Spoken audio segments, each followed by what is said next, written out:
Здравейте! Както бях обещала в предишното видео Сделката на века, днес ще разговаряме с вас и по-точно ще се постарая да изнеса по-цялостна информация за това какво са представлявали нашите предци. В Сделката на века аз казах, че единствената възможност на човечеството да тръгне по пътя на своето спасение, това е дълбокото разбиране на начина, по който са живели нашите предци. Обаче, кои са нашите предци? Аз така много бе го споменах ариите. И сега, за да направя връзката с предишното видео, а всъщност в края на краща всичко е едно цяло, аз ви показах как действат тези хора на едно ниво, от една гледна точка на политиката на явните, видните фигури, които ние наричаме президенти и управляващи кръгове в дадени държави. По един друг начин тези кръгове се изразяват под формата на ционизма. И вие видяхте каква е тяхната геополитика и какво целят те. Но това е външната страна на нещата. И когато аз казах, че информацията има минимум 3 нива на разчитане, и ако си спомняте последното ниво, казах, че е метафизично, но преди да разгледаме метафизичното ниво, трябва да видим защо тези хора непрекъснато целят геноцид на човечеството. Какво означава геноцид? Геноцид не е просто унищожаване на човешката форма. Според мен геноцид това е унищожаване и заличаване на истинските знания, на истината, на мъдростта, на знанието. Унищожаване на потребността на човешкото същество да живее в истината, да се развива и да трупа опитност и мъдрост, да живее по тези закони. Ето това е истински геноцид. И тези хора, както споменах в предишното видео, те се подиграват и надсмиват над такива. И казват, парите над всичко, другото няма значение. Обаче, всъщност те действат точно обратното. Те имат дълбоки знания, доколкото могат да ги имат, за космоса и Вселената, за процесите, които текат в космоса и Вселената. А на хората като цяло се поднасят сурогатни знания, които в края на краща не им вършат никаква работа. Доколко им вършат работа, ще видите и защо нашата цивилизация стигна до нивото на потъване на всички изначални и извечни ценности. И сега ще видите тези хора как действат, как крият това, което откриват, как го запечатват с гриф строго секретно и на този гриф пише да не се разгласява никога. Това са материали от КГБ, които определени кръгове имат и все още обаче не могат да ги покажат. За присъствието на различни цивилизации тук. И погледнете човечеството като цяло какво учи. Какво учим ние в училище, каква история учим, каква древна история учим. И когато хората казват, ние искаме, дайте ни факти, аз ще кажа така. Откъде вие сте сигурни, че тези факти, които ви се поднасят, не са лъжа, не са измама, не са подменени с определена цел, за да насочат вашето внимание в определена посока на мислене, т.е. в определена посока на липса на знание. И аз ще кажа така. Истинският геноцид върху човечеството е следния.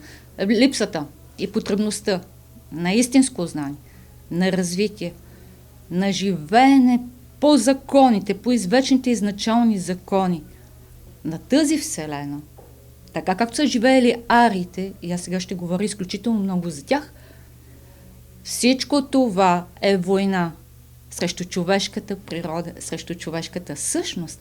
И аз имах едно видео, в което бях упоменала нашето истинско естество, нашата истинска същност, срещу синтетичната реалност, срещу изкуствения интелект. И така, какво искам да вметна тук? Когато те ви поднасят сурогатни знания, на базата на тези сурогатни знания, вие добивате определени понятия и разбирания. Когато те унищожават и изкривяват езика, ако мислите, че говоря празни приказки, трябва да ви кажа, че на Запад има цял институт създаден за тази цел. И вижте, телеграфичното общуване. На какво ниво се сведе общуването между хората? каква понятийна система се изгради в хората. И се знае, и винаги се е знало. Колкото по-развита е една цивилизация, толкова по-богата писмена култура има тя. И така, войната, истинската война, която се води, е в света, в този проявен свят, в света на Мидгард земя, и така и ще започна, по същество за ариите, е войната между паразитиращите същности и човечеството.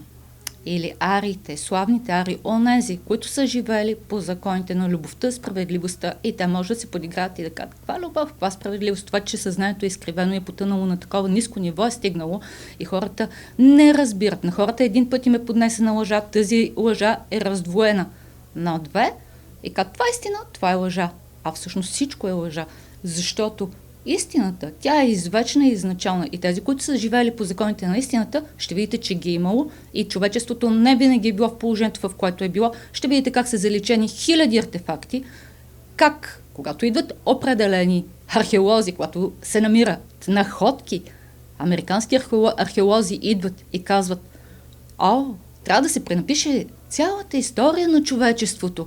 Но ние няма да го направим. И вие няма да го направите. Така ли? Да видим. Дали няма да го направим? Цялата история на човечеството трябва да се пренапише, защото цялата история на човечеството е лъжа. И аз, за да започна и да съм конкретна и ясна, сега ще цитирам Константинополския император, когато не е можел да се справи с нашите предци, е събрал своите съветници и един от тях е Зосим и ги е попитал как да се справя с тях. Когато ние ги нападаме, те се обединяват и ние директно с тях във война не можем да влезем. Те винаги ни побеждават. И тогава неговите съветници му казват така: ние ще ги ударим право в ума и сърцето. Ние ще пренапишем тяхната история. И тяхните поколения ще знаят само това, което ние им кажем. Постигнали ли са го? Да. Постигнали са го. Но не съвсем. И сега. Какво се има предвид? Цялата история, както на България, но историята на нашата България не е откъсната от историята на древната Ария, Дария, Тартария, в последствие Скифия. За всичко това цяла поредица трябва да се направи, тъй като нещата са много дълбоки и много сериозни. Аз просто ще започна и ще направя един обзор за тези, които не са запознати с тези неща. Но знае, че и много хора се интересуват, много надълбоко са влязли в нещата и за тях това вече ще бъде познато. Знае се кои точно са пренаписали историята. По какъв начин са изгорени документи. По какъв начин са убивани хората, които са имали това знание. Още от най-дълбоки древни времена. И тук само ще кажа, че онези, които са знаели, са били наистина много жестоко унищожавани техните родове, техните поколения. И това не са празни приказки. В последствие, с всяко следващо видео ще има определена тематика и аз ще ви показвам доказателства. А сега да започнем малко с космогонията на нашите предци. И това не е някаква измислена космогония. Това са реалните неща, такива каквито са. Защо човечеството е било отрязано от истинските знания и му е било вменено, че то е дребно, нищожно и незначително. И са го привикнали да живее в сферата на един мъничек свят и да не знае нищо за процесите, за истинските процеси, които текат в космоса. Много просто. Защото когато не знаете кои сте вие наистина, вие ще се хващате за всяка информация, която ви поднасят те. И тогава ще бъдете много лесни за контрол и манипулация, точно както се и случва. И когато унищожават у вас изначалната ви същност, изначалната ви потребност за знание и ви поднасят само сурогат, който да ви отблъсква от знанието или така, изкривяват и ви поднасят нещата, ви си казвате: не, това не е мое, не може да е така. И да, наистина не може да е така, защото нещо вътре в вас работва с вашата интуитивна душа. И ви казвате: не, това не трябва да е така и не може. Да, не може, защото то е изкривено, умишлено, опорочено и умишлено ви се поднася по този начин, за да ви отблъснат и вие да не търсите по-надълбоко, да не си задавате въпроси и да приемате на доверие интелектуално само това, което те ви казват. Обаче, тук ще кажа следното. Интелекта не струва нищо, ако вашата интуитивна душа не е развита. Писала съм го във всички книги, за които във вътрешна трансформация на човешката душа, първа и втора част. Много видеа го говоря това непрекъснато и в края на кращата на много постове съм го писала. До тези неща си стигнах сама. И когато попаднах на ведите, бях не просто впечатлена, бях направо изумена. Знаете ли какво означава да си изумен и приятно, радостно изненадан? Защо?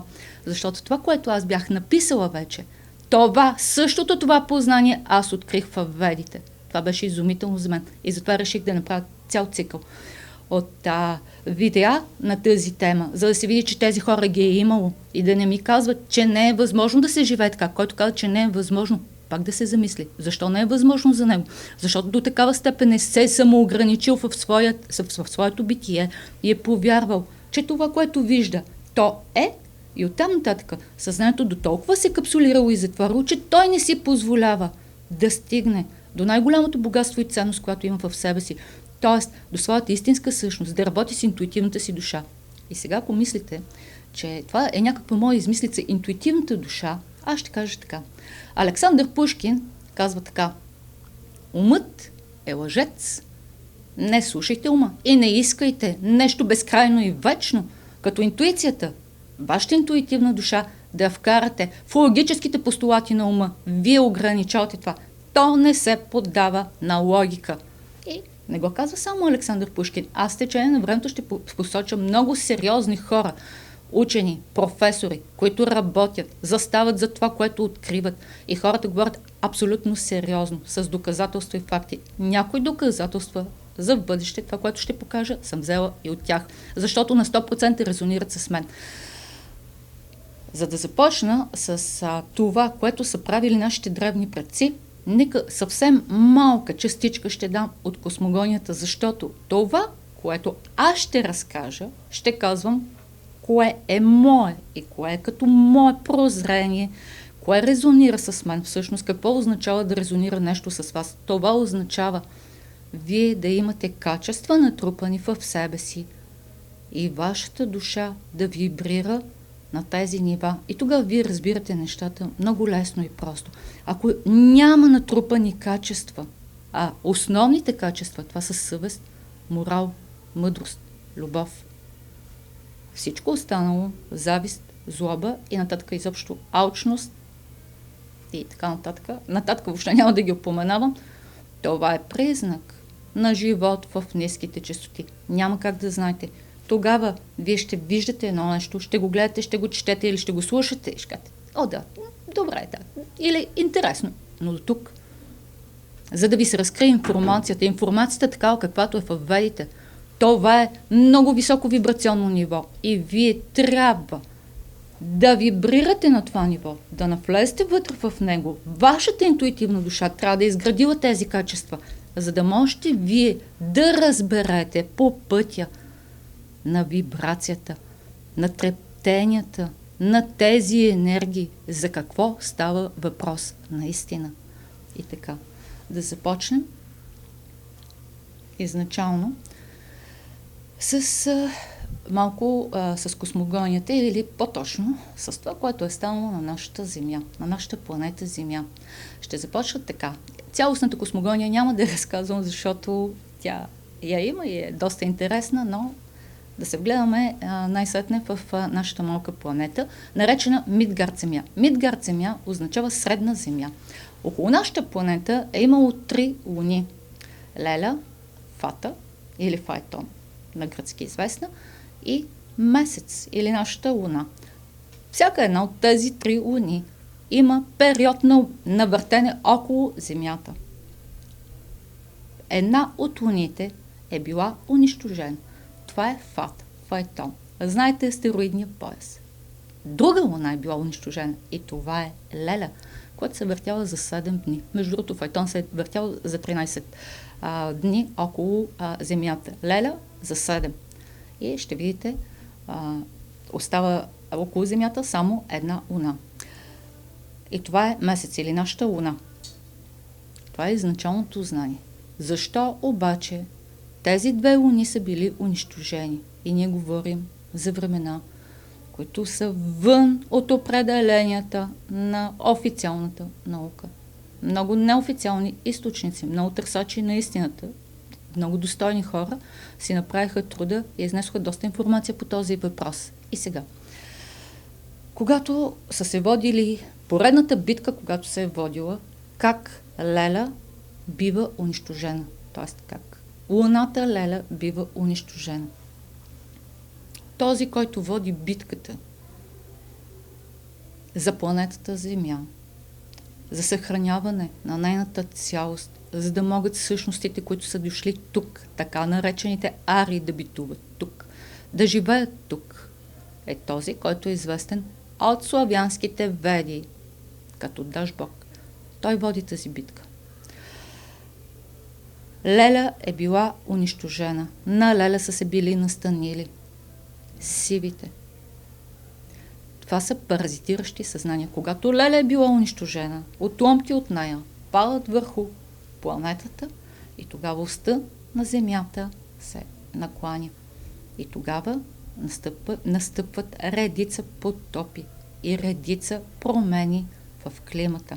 Същото се е получило, когато и Файтон е бил унищожен. Всичко това довежда до промяна на климата на планетата. Преди това планетата е била с единен климат и е била изключително красива. В нея са битували растения, животни и същности, богове, които нямат нищо общо с това, което ние знаем. И така да вървим нататък поред. На следващата картинка, която ще излезе, аз ще ви покажа, ще започнем да говорим за ведите и аз ще ви покажа човека, благодарение на който ние имаме достъп до тази древна мъдрост. Знае се, че ведите са били съхранени върху няколко носителя. Аз обаче в случая и в момента ще говоря за този, който е най-разпространен. Това са ведите, намерени от Фьодор Изенбек. Няколко думи за този изключителен човек. Той е бил офицер от армията, завършил е военно училище, успоредно с това в последствие завършил и Академията на художествените изкуства. Изключително развит човек. Когато той участва в империалистическата война, тогава, по време на битката, представете си около него какво е било, на неговия поглед попадат дъщици. Прави му впечатление, че тези дъщици са особени. Писменост върху дъщици. Прави му впечатление, че тези дъщици са особени и той просто ги прибира. И в последствие, именно върху тези дъщици се оказва, че е било записано древното знание на нашите предци, ариите. Изенбек участва в експедиция и той има своя картина, направена и то не една. Бил е взет като художник, тъй като тогава фотографите е било доста трудно е било за фотографи да се придвижват в тези райони. Изенбек е бил взет като художник, но този човек е имал изключително развита интуиция, имал е много знания. И аз ще ви покажа една от картините, която Изенбек рисува вследствие на това, което той научава на тази експедиция. И вие ще видите и ще видите, че това, за което говорим и това, което упоменах в сделката на века, не от вчера и от днес, и че тези енергии битуват тук. И колкото повече се присмиват на хора, които говорят за тези неща, толкова повече, аз ще кажа така, тъмната страна има възможност да върши своите дела. След като Изенбек открива дъщиците, ние вече в последствие имаме достояние до така наречените преводи и това са ведите. Веди, които се откриват и са написани в Велесовата книга.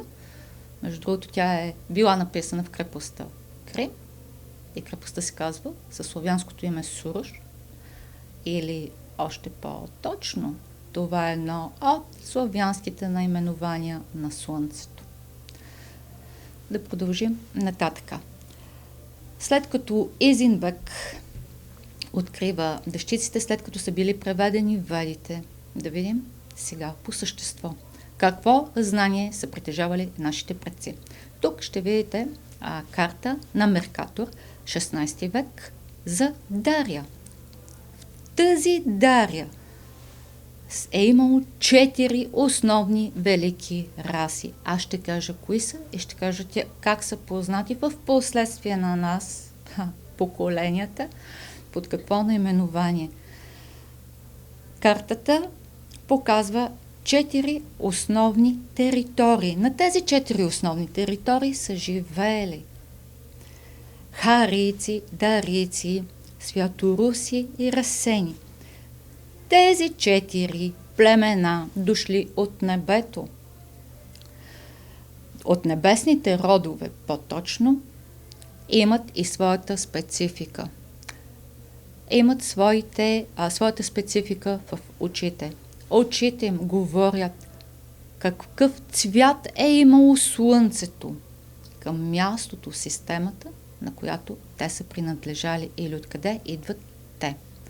И тъй като тези неща ги има, аз няма да се впускам в подробности и само ще кажа, те взаимно са си помагали, тези хора са живеели в взаимно сътрудничество и разбиране, но не така, както съвременният човек би разбрал тези неща. Тези хора са били богове, в буквалния смисъл богове. За тях рай и ад, за тях такива неща изобщо не са съществували. Тези неща ги привнася в последствие християнството с определена цел.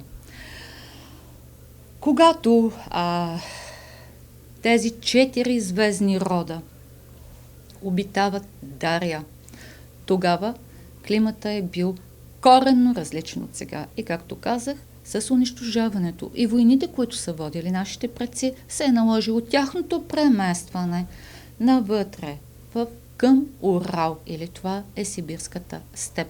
В последствие наречена, знаеща се като Тартария, или по-точно Хиперборея, Скифия, Тартария. И вие ще видите карта. Тартария.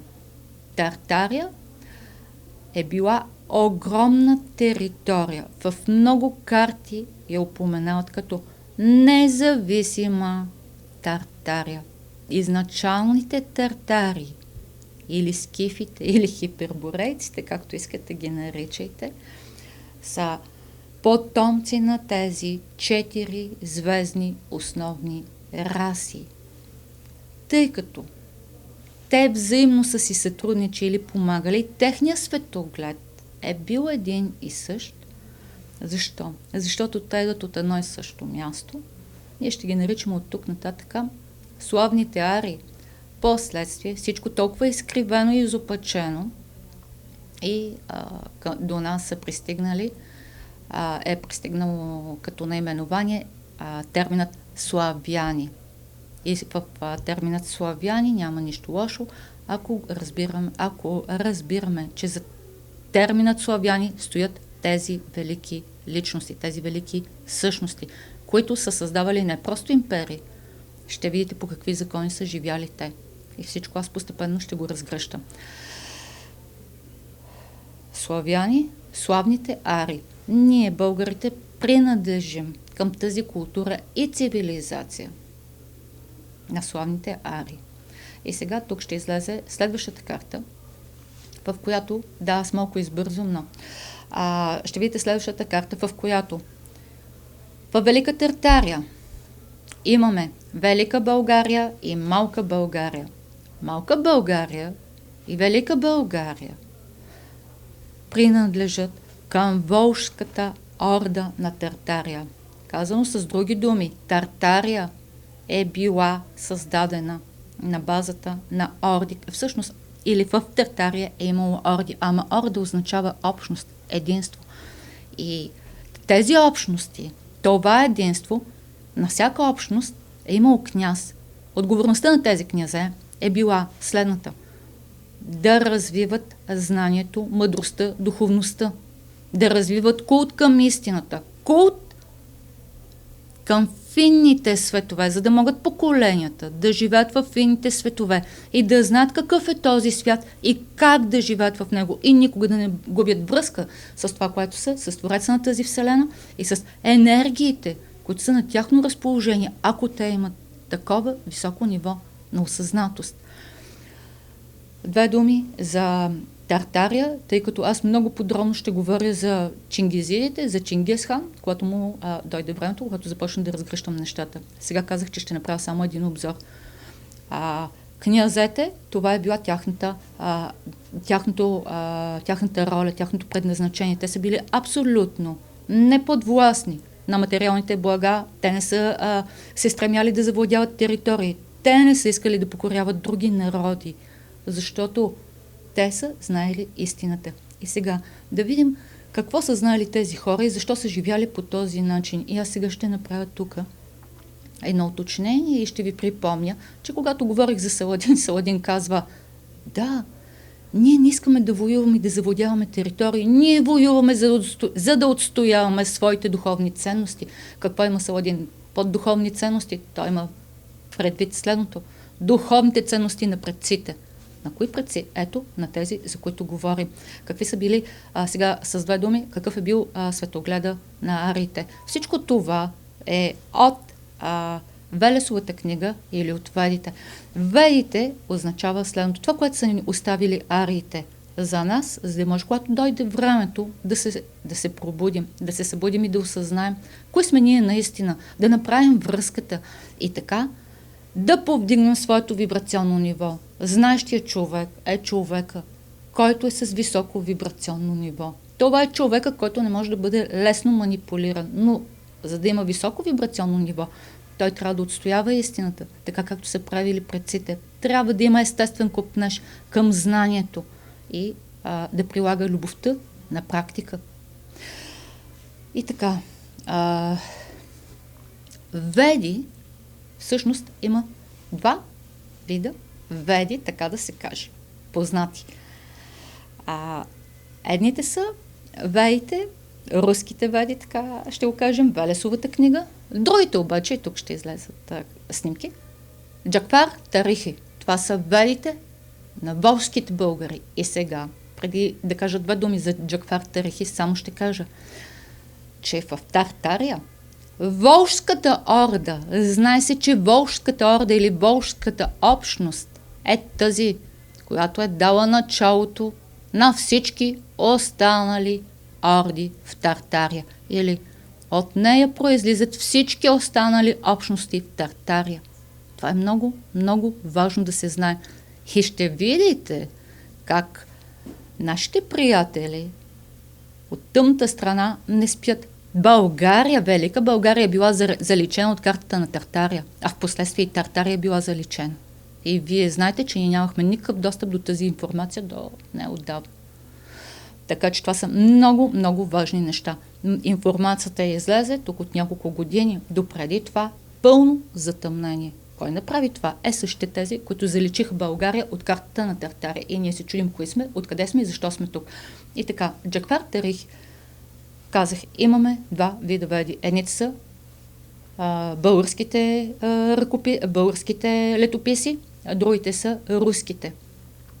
Какво имаме в тях? И едните и другите говорят за едни и същи личности, едни и същи хора, едни и същи герои, едни и същи времена. Това означава, че те са били един единен народ или народности с едно единно съзнание, идващо от нашите древни предци. И те са поддържали тези ценности неизменно. Какви са били ценностите на ариите? или така да кажем на славните арии. Ариите са възпитавали своите деца в трудолюбие и са ги учили да влагат душата си в това, което правят. Така получавате радост, така имате креативност, така се развивате. Ариите казват така: работата е за робите, защото работата е скучен, механичен, бездушен процес. Работата. Ние учим децата си на трудолюбие и когато децата ни се трудят, те трябва да знаят, че са сътворци и да влагат душата си във всичко, което правят. И само тогава тяхната култура, всичко това, което създават, от събирането, да кажем, на житото до различни други дейности, рисуване, писане, музика и така нататък. Всичко това е останало и всъщност то и не е могло да бъде заличено, защото тези хора вложили душата си, съзнали каква енергетика влагат в това. Какви са били князете, които са наследници на тези древни арии, или князете, които са глави на тези общности, на тези орди? Князете са съблюдавали да се изпълняват точно тези духовни ценности, да се живее справедливо, да се живее в света на истината. И те са казвали, нашите предци, ариите, казват, ние сме тук, за да проявим любовта, изначалната любов. И сега ще видите мирогледа, даден от във Ведите. Какъв е? Ведите казват така: Веди означава знай, бъди мъдър, действай за съзнание, мъдро прилагай любовта на практика, защото всички те са осъзнали и разбрали, че единствената цел на този проявен свят, когато ние дойдем в него, е да проявим любовта, но любовта проявена с мъдрост, съзнание, с разбиране, с уникалност, да знаем кои сме ние наистина. Това е мъдрост. Тези хора затова са създавали империи и тези империи нямат нищо общо с западните империи, които отиват да разрушават, да грабят, да завоюват и да подчиняват. Тези империи, тези царства, които са създавали тези хора, те са влагали култура, знание и мъдрост. Те не са подчинявали народите. Те са им давали истинско знание. И всичко това ще го покажа в следващите видеа. Ще видите писмеността, откъде идва и нашата писменост, откъде идва и санскрит, и индийската писменост, откъде идват индийските богове и така нататък, и така нататък. Но темата е много, много дълбока, много дълга и много сериозна. И така нещата трябва за всяко нещо да се отдели време, за да бъде направено и казано както е редно и както трябва да бъде. И така, тези, които казват, че не е възможно да се живее по законите на предците, те лъжат.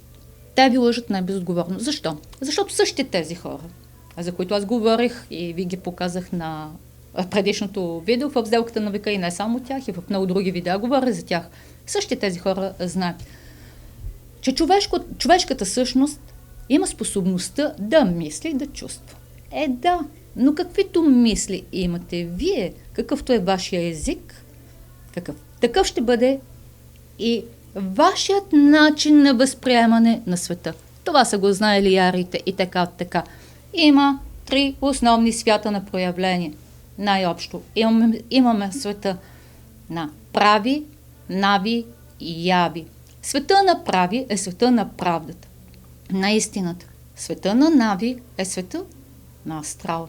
Там, където когато душата напусне света на яви, т.е. света на формата, светът на проявената форма, т.е. духът се проявява във форма, изразява се тук, върши нещо и трябва да тръгне. Ако вие сте живел по законите на честността, истината, справедливостта, по смисъла, в който са го разбирали ариите, тогава вие се отправяте в света на нави. В света на нави.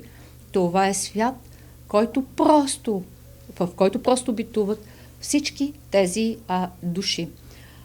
И светът на прави, светът на истината, всъщност той не е последен свят, над него е светът на славата.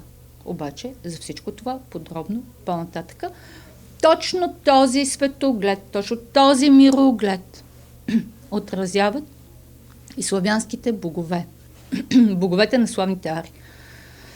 Какъв светоглед отразяват те? Тук ще излезе една картинка с славянските богове. Лада, Дашбог, Сварог, Велес и бог Род.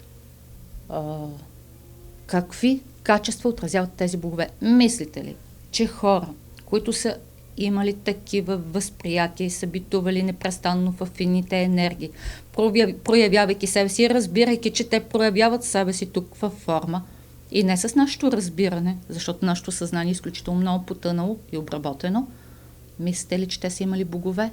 Аз ще ви кажа така. Не, те не са имали богове. Те самите са били богове. Впоследствие тези богове, които се показват, това са притежания. За тези богове стоят определени качества. Тези качества, които притежават, и обикновено всеки бог е многолик, тези качества, които притежават славянските богове, това е просто един намек да си спомним какви качества трябва да изградим в себе си, за да станем това, което сме наистина по предназначение, а не да живеем сурогатен живот, така както на нас ни се вменяват от определени същности. Защото аз казах вече каква е тяхната цел. Тяхната цел в света на проявената форма е да дойде чужда за човешкия род енергия. Освен светът на прави, нави и яви, нашите предци са различавали и светът на пъкъл. Там живеят тези, които са изгубили връзката с Божественото, връзката с Твореца на тази Вселена. Или това са така наречените същности без душа. От тук нататък може да си ги наречете програми, биороботи, зомбита, както искате. Горе-долу нещата са едни и същи. Същност, в която има душа, в която е развита интуитивната душа, такава същност не може да навреди на никой и на нищо, но тя винаги знае коя е и винаги ще отстоява истината и винаги ще бъде коректив на тези, които действат срещу истината. И вие ще видите как са действали нашите предци. Именно точно такива хора, такива същности са ги наричали кръвопийци, убийци, усмиват ги. Редица филми направиха Холивуд, за да принизят тяхното истинско естество, да изкривят до такава степен информацията, че просто е потресаващо. И когато говорим, да кажем, за Чингис хан, ама Чингис е титла, аз знам, че много от вас го знаят, а не е име. Когато говорим за Чингис хан, ама я вижте холивудските филми какви са. Те го показват като монгол, дивак, необразован, груб, кръвопиец и не знам още. А в същото време Чингис хан изобщо не е бил такъв. Чингис хан е следвал заветите на ариите. Чингис хан първо е имал европеидни черти. И сега, умишлено не съм извадила Чингис хан, това ще го направя, когато му дойде времето, но вие ще видите неговия внук Батай, как изглежда със славянските черти, и ще видите още нещо, което в момента ще излезе, но за което ще говоря след малко. И така, за Чингис хан казват, че е един вид, буквално изчадие Адо. Да, ама той не е бил такъв. Чингис хан се е грижил за цялата орда, за цялата златна орда. И се казва златна. Защо? Защото орда, казахме, че е общност. Златна. Защо? Защото те визират света, от който идват. Света на сиянието, светът на славата. Това е златото. Златото не е било за тях и не е имало онзи смисъл, който съвременната цивилизация влага в него. Като богатство, като материално богатство, като трупане на такива разни придобивки от този род. За тях златна означава сияние, слава. И всички те се стремяли да живеят точно така. Да живеят в света на славата, на истината и на единството, в света на любовта. Успявали ли са? Ами успявали са, щом успоредно с западната култура е битувала и е продължавала да битува Тартария и с нейната столица Китай, Марко Поло, всичко това в цялата поредица ще го покажа. Да видите какви различия имаме тук, какви крайности имаме. Едните какво правят, как живеят и как благоденстват и как се грижат за народите си, а другите какво правят. И това не е измислица. И ще видите какво се случва тук, в този свят наистина. Аз съм обещала да показвам документи, карти и каквото ми е възможно, каквото съм подготвила. И така, да продължим. Нашите предци са имали тези знания. Те са имали тази култура. За тях култура означава култ у-ра. Ра е слънце и забравете всичко останало, което е говорено за Ра. Знам какво се говори, но така, за тях Ра е слънце. И Ра ще го намерите в много изражения. Къде е скрито, къде е явно. Само ще направя една вметка, като говорих за Волжката орда, само да ви кажа, че Волга, река Волга, древното име на река Волга е било Ра. И тогава река Волга се е вливала в Черно море. Защо нашите предци от Волжска България се преместват на територията на Балканския полуостров и идват тук до Черно море? Това има абсолютно дълбока смисъл и цел. Те са охранители на граници. На какви граници и какво е Черно море, когато му дойде времето тук, какво искам да покажа. Величието на нашите предци, включвам в това число и българите, като част от тази велика нация Тартария, какво са създали те. И когато влагате душа в това, което правите, влагате мъдрост и знание, ще видите какви уникални неща са създавани. И тук ще излезе една книга, която се съхранява и пази в двореца на Дожите в Италия. Тази книга е направена от нашите предци българи. Тази книга има размера и формата почти на една маса, правоъгълен размер и форма, огромна е. Тази книга, вие ще видите, е с скъпоценни камъни, инкрустирана и е обкована с злато върху малахит. Тази книга е написана на арабски и сега, както казах, аз ще направя обзор.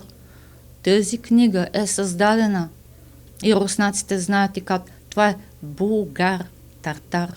Булгар-Тартар. Ние нищо не знаем. Ние продължаваме да понасяме един сурогат. Много търсачи на истината се опитват от тук, от там.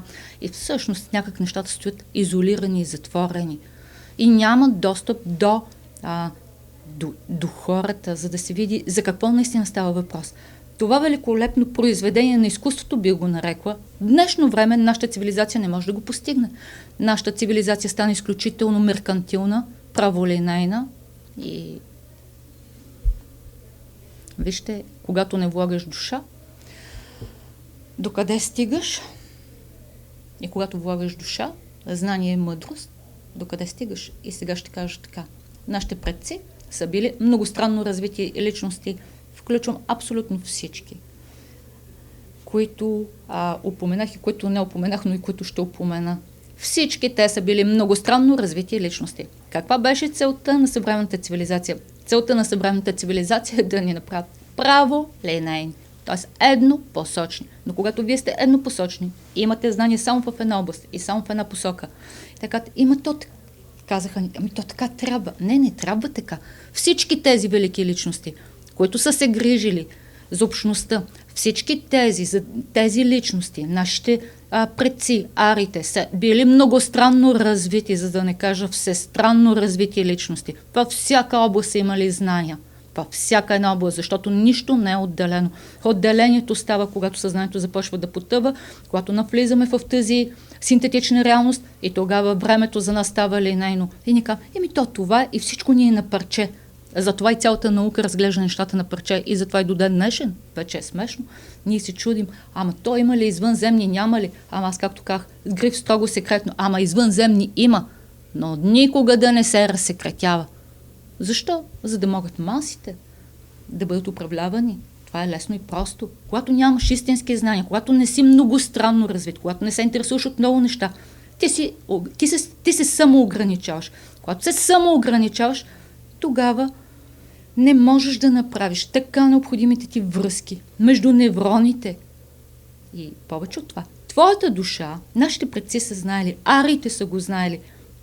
Когато навлезем в света на явленията, в света на формата, в света на яви, този свят е много опасен. Защо? Защото нашата душа излъчва. Но вие, ако не живеете и не следвате основните закони на истината, красотата, мъдростта, знанието, любовта, тогава вашата душа излъчва. Но света на яви, света на формата, света на илюзията е такъв, че той поглъща излъчването на вашата душа. И какво става тогава? Вашето съзнание полека губи връзка с това, което е то наистина и потъва. Обаче, ако вие живеете в света на истината и следвате точно тези закони и тези качества, тогава вашата душа излъчва в света на яви, в света на формата и тогава вие с вашата мъдрост и знания ставате истински устойчиви и тогава тъмнината се разсейва. Те не могат да поглъщат това, което излъчва вашата душа. Но, както виждаме, в съвременното общество, съвременната цивилизация е стигнала до ниво, в което душата излъчва, но излъчванията на душата са погълнати от тъмнината, така да се каже, от тези паразитиращи същности. И тогава какво се случва? Тогава се губи истинското знание, тогава се губи смисъла на живота, тогава се губи да имате хъс да живеете, но да живеете с душа, да живеете с любов е различно и съвсем различно е да живеете заради материалните блага и заради това да консумирате и да придобивате само материални ценности. Те не ви дават нищо, както и на редица хора, които, знаете, те са милионери и те непрекъснато се стремят да трупат и винаги са неудовлетворени и недоволни и непрекъснато търсят начин да завладяват, да унищожават и да мачкат, за да се чувстват значими. Вътре в тези същности цари пустота. Разликата е огромна. Когато имате душа и живеете в света на истината, вие притежавате естествена радост и креативност. Те не я притежават, но те са изключително хитри и манипулативни. Това е разликата. И е време човечеството да се събуди за тези неща. Нашите предци са го знаели това. И те са казвали така, когато навлезем в света на формата, за да не бъде погълнато излъчването на душата и ние да държим висока енергетика и вибрации и да не се поддаваме на това, което показва света на формата, картинките, които ни показва света на формата, да не ги приемаме като изначална и изконна истина. Ние трябва да знаем, че това е света на явленията и ние имаме власт над тях. И сега, имали ли са нашите предци власт над явленията? Какви знания са имали? Аз от тук така говорих само за душа и много хора от това ще кажат, ама. Когато са ставали сутрин и са гледали слънцето, те са знали каква е дължината на червената вълна. И са знали, че когато поемат дължината сутрин при изгреба на слънцето, има няколко вида нюанси на червеното. Когато те погълнат, когато просто гледат слънцето, тяхното тяло, тяхните клетки поглъщат дължината на тази вълна и те държат висока енергетика. И заобщо тяхните градове са били строени в близост до такива места, където е имало скъпоценни камъни. В този смисъл за тях са скъпоценни. И те са отдавали точно това значение според дължината на вълната, т.е. според вибрационното качество, което са излъчвали.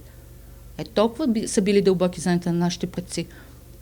Много бегло всичко това ще го разгърна в подробности, но сега много бегло ще кажа следното. Те са ги знали тези неща. Те говорят, че когато растенията не се унищожават, земята не се разорава, растенията, всички видове от растителния свят имат способността взаимно да си подпомагат и да съдействат за създаване на определен вид енергия. Те са го знаели това. Нашата цивилизация обаче е загубила тези знания. Друго изключително важно нещо. Те са знаели за гръмотевичните бури.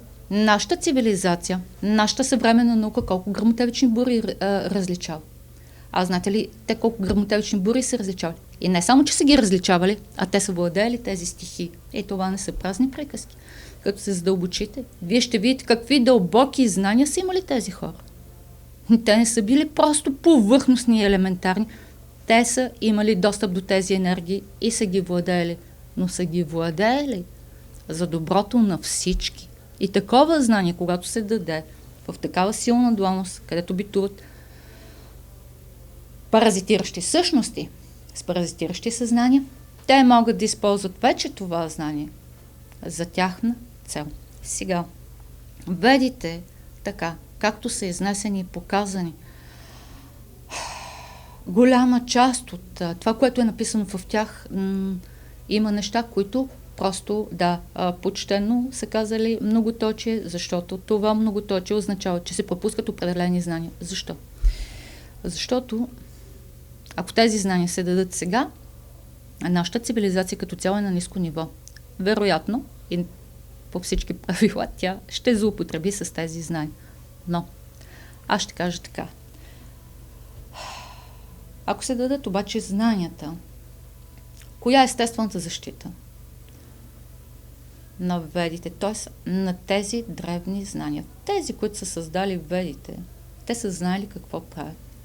Истинските, изначалните веди са били създадени върху метални плочки.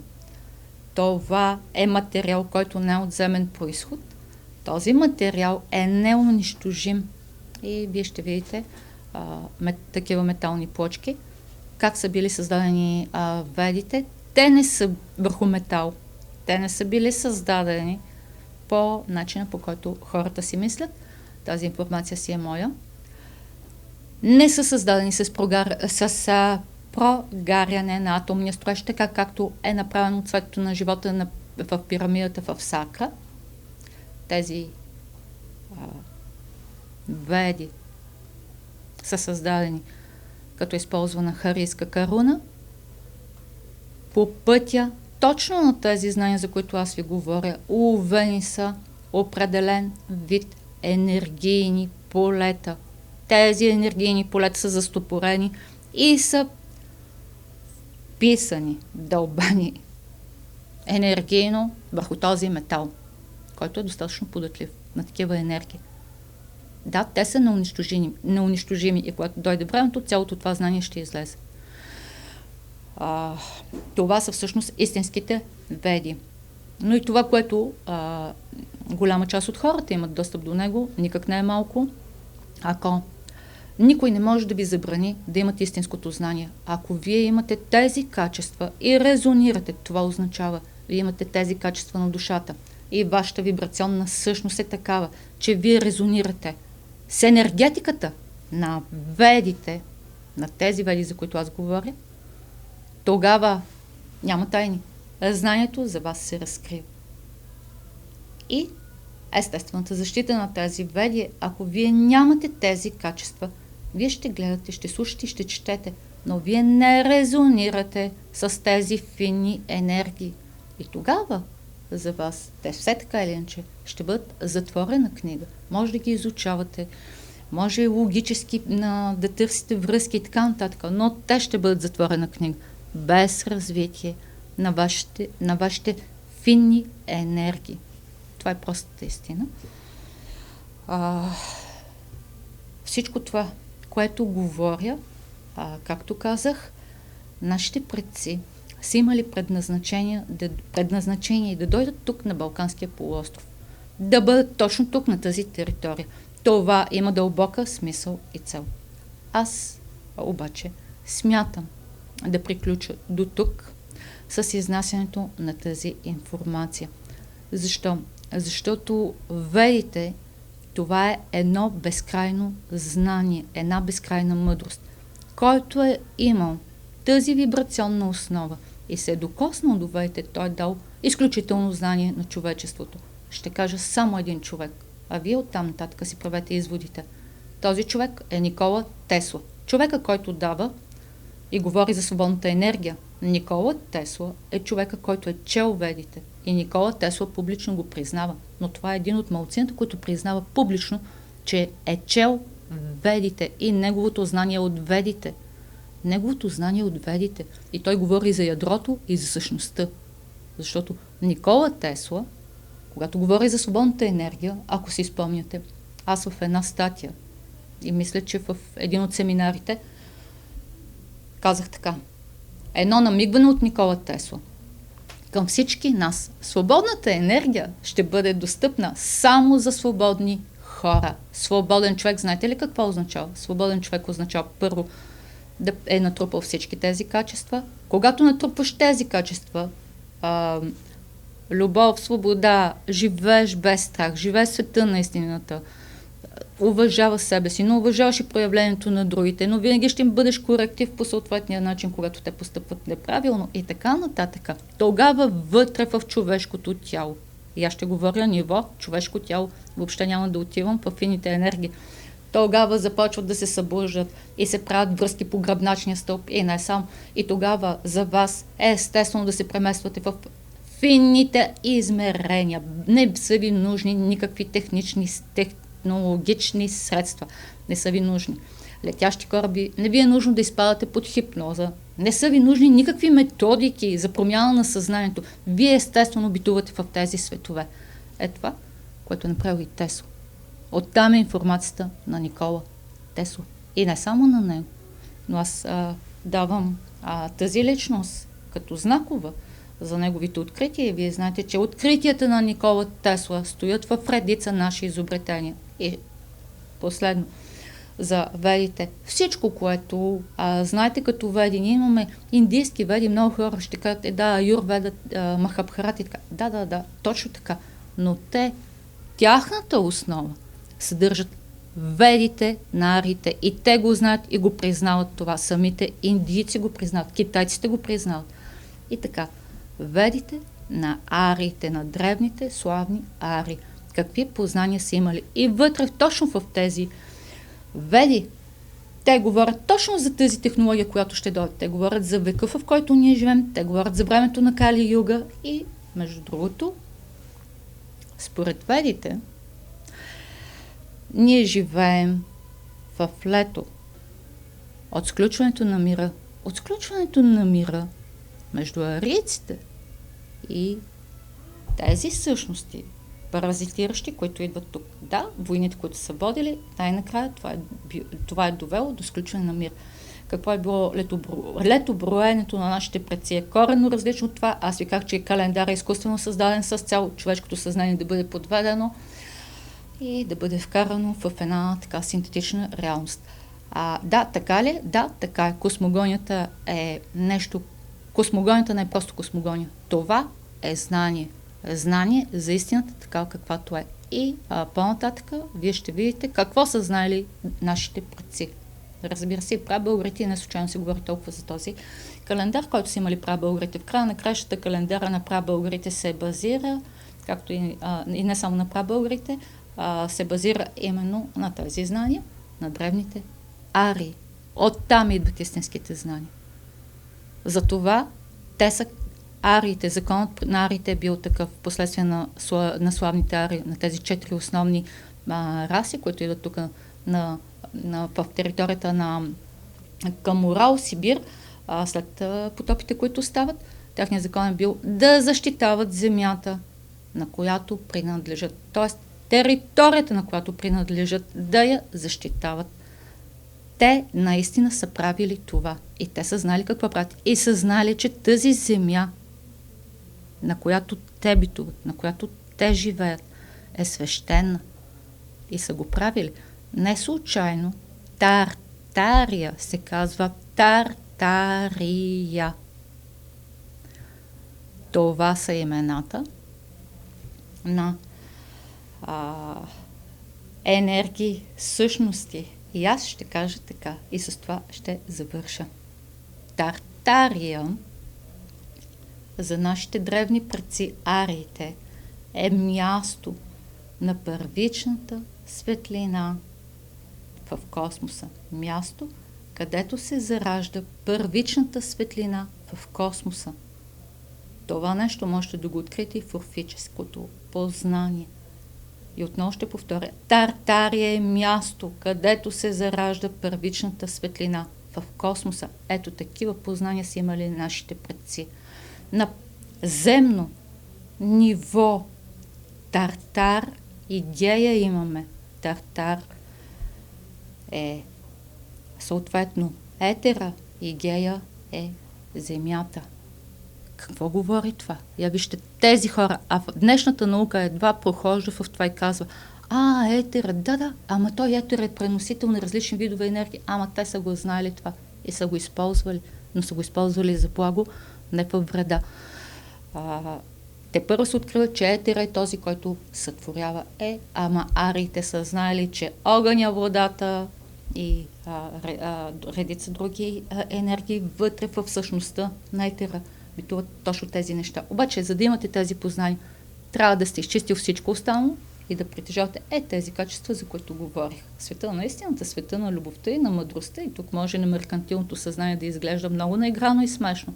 Но е смешно само за тези, които са затворили своето съзнание в парадигмата на една синтетична реалност, която изкуствено е създадена и умишлено човешкото съзнание вкарано в нея. Няма нещо невъзможно и нещо, което да не е постижимо, ако наистина започнете да отключвате тези познания вътре в себе си. Ако започнете наистина сериозно да търсите и да се интересувате, тогава ще видите с какво наистина си имаме работа. И когато се говори за ерата на Водолея, всички с такова нетърпение очакват ерата на Водолея.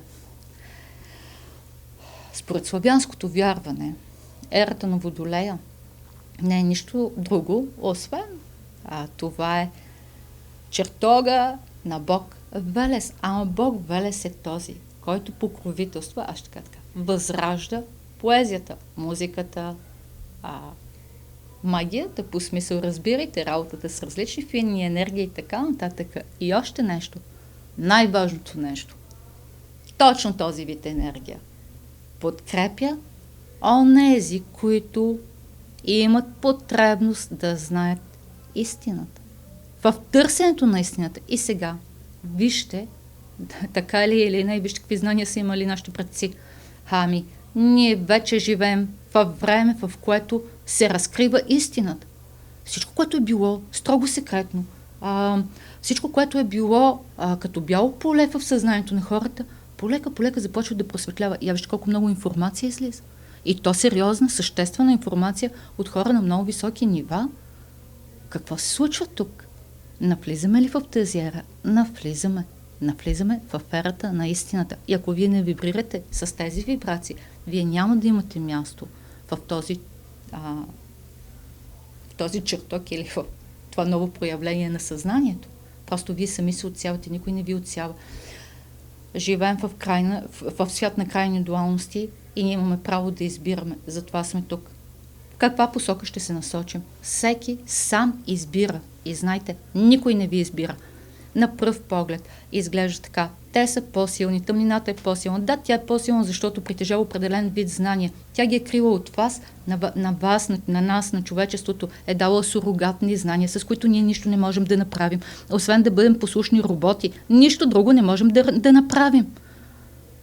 Но, когато започнете да разбирате древните знания и да разбирате истинския произход на вашата същност, кои сте вие, тогава виждате, че всъщност слабата страна, това са тези паразитиращи съзнания, които не могат да създадат нищо. Затова те непрекъснато се стремат към натиск, към стрес, към лъжа, измама, лицемерие, убийства, насилие над човечеството и геноцид. Тотален геноцид. И той е геноцид срещу нашата същност. Геноцид срещу истинското знание. Нямате ли истинско знание? Вие не можете да направите връзка с вашата изначална и извечна същност. С ядрото на вашата същност. Така както е говорил и Тесла, ама той го е знал, затова го е казал, но Тесла е имал достъп, както казах, до ведите. И аз ще приключа с всичко това. До тук да се надявам, че видеото и тази информация, която изнесах, е била полезна и приятна за вас. Аз никога не следвам хронология и много други хора са съгласни с мен. Аз ще видите и назад във видеята, аз също и там не следвам хронология. Защо? Защото хронологията значи ограничение. Не можете вие такива сериозни процеси да сложите в някакъв отрязък от време. Това е абсурдно и безумно. Ако е необходима хронология, тя е просто само за яснота, защото процесите са линейни само в синтетичната реалност. Процесите са циклични и не са линейни. Ако искате истинско знание, не следвайте хронологията, използвайте определени неща просто за яснота. И така, аз ви благодаря за вниманието и знайте, че цялата война, информационна война, всичко, което се случва, натиска срещу човечеството. Ами я вижте, COVID е поредната тяхна игра срещу вас, срещу нас, всички нас. Какво се случва? Ако искате да съхраните и да запазите себе си, трябва да започнете да търсите и да добивате истински знания. Ако не, те ще продължат да играят тяхната игра. Те са безпощадни и това не е упрек. Просто тяхното естество е такова. Те са безпощадни, безкомпромисни и си преследват тяхните цели. За тях вие сте нищо. Вие сте просто поредния роб, поредната пионка в играта. Може ли играта да се играе с тази пионка или не? Разбира се, че може. Не бъдете пионка в тяхната игра. Бъдете фактор в тяхната игра. Но за да станете фактор, трябва да вибрирате на високо ниво и трябва да имате изградени качества като тези на нашите предци. В противен случай, който и каквото и да си мислите, че сте, вие винаги ще бъдете пионка в техните игри. Аз ви благодаря за вниманието и очаквайте следващото видео, в което вече съвсем подробно ще започна да говоря за Чингис Хан, за Златната орда и съответно за България, за българите. Знанието, което са дали българите, много се подценява. Най-големият град на планета е бил на българите. И я вижте, такава велика нация е била заличена от картите. Защо? Замислете се над това. Благодаря за вашето внимание и ще се видим следващия път.